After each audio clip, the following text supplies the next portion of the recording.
Selamat pagi Mem Ernita dan selamat pagi Mem Marta.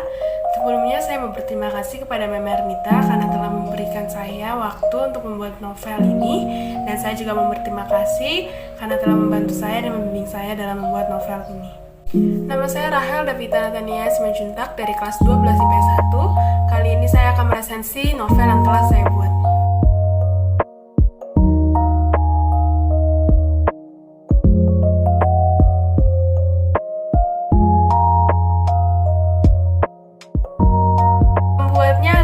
Sendiri, novel ini berjudul Indestructible, memiliki ketebalan buku yaitu 107 halaman.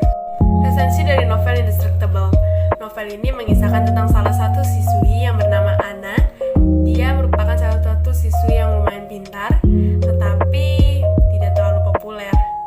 Anna sendiri merupakan salah satu siswi yang lulus dalam SNMPTN. Anna memiliki teman yang bernama Dian, dan dia juga memiliki teman lainnya yang bernama Ben dan Al. Masa lalu Anna yang kini kembali berteman dengan Anna. Dalam kisah ini menceritakan tentang perasaan Anna terhadap Al. Banyak sekali kisah tentang Al dan Anna, di mana Anna merupakan tempat curhat Al. Jadi setiap Al punya masalah, Al selalu cerita terhadap Anna. Anna berusaha mampu untuk mendengar cerita-cerita Al tentang pacarnya atau tentang masalah hidupnya.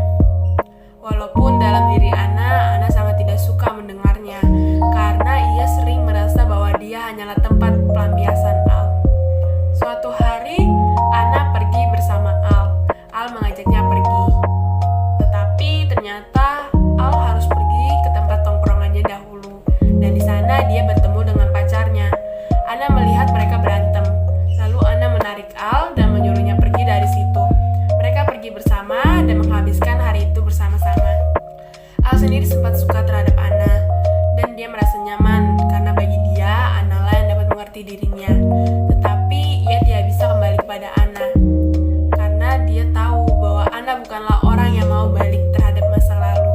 Al sering sekali mengode Anna dengan mengatakan, "Gue maunya sama lu, gue cuma senang, gue cuma ngerasa kalau gue bisa curhat sama lu."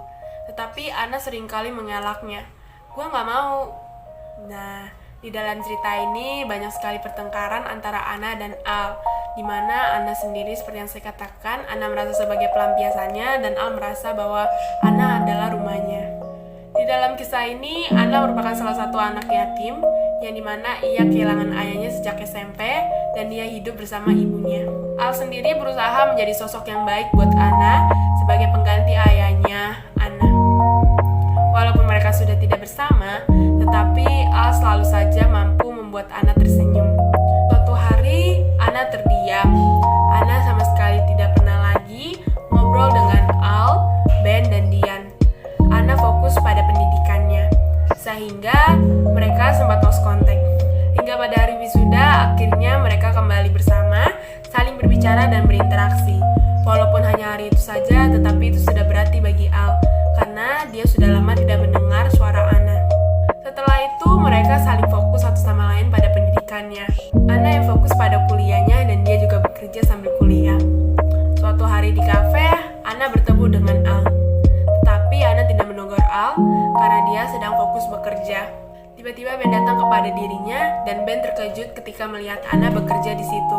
Lalu Anna melayani Ben dan Al di situ. Al sendiri juga kaget melihat hadirnya Anna di situ. Keesokan harinya ada seseorang datang ke kafe tersebut, di mana orang itu adalah Al sendiri. Anna yang terkejut melihat kehadiran Al, lalu menanyakan apa maksud kedatangan Al.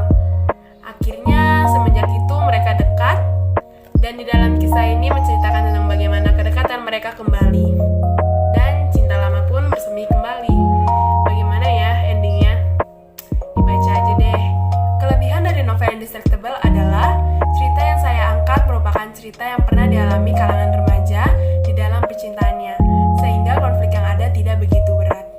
Yang kedua adalah bahasa yang saya gunakan adalah bahasa sehari-hari, sehingga para pembaca dapat memahaminya. Yang ketiga adalah pada setiap awalan bab terdapat kata-kata yang sudah mengartikan apa yang akan terjadi dalam setiap bab tersebut. Kelemahan dari novel ini adalah tokoh yang itu-itu saja, yaitu di mana saya hanya memiliki 5 tokoh akan saya bicarakan hanyalah 5 tokoh tersebut. Yang kedua adalah kejadian dalam mengetik, yaitu adanya beberapa kata-kata yang salah atau typo sehingga membuat novel tersebut terlihat kurang bagus. Dan yang terakhir adalah hadirnya spasi di awalan bab sehingga menampilkan terlalu banyak spasi di awal bab. Garis besar dari novel ini adalah mengisahkan tentang percintaan antara Anna dan Al yang dimana mereka awalnya hanya sebuah masa lalu ternyata menjadi sebuah masa depan. Jadi di dalam novel ini saya membuat akhir dengan happy ending dimana Al dan Anna bersatu kembali. Jadi dalam cerita ini dikatakan bahwa ternyata apa yang kita pikirkan belum tentu jalannya Tuhan. Jadi awalnya si Anna berpikir bahwa dia gak mungkin sama si Al, tapi ternyata pemikirannya salah. Akhirnya dia sama Al dan masa lalu adalah pemenangnya.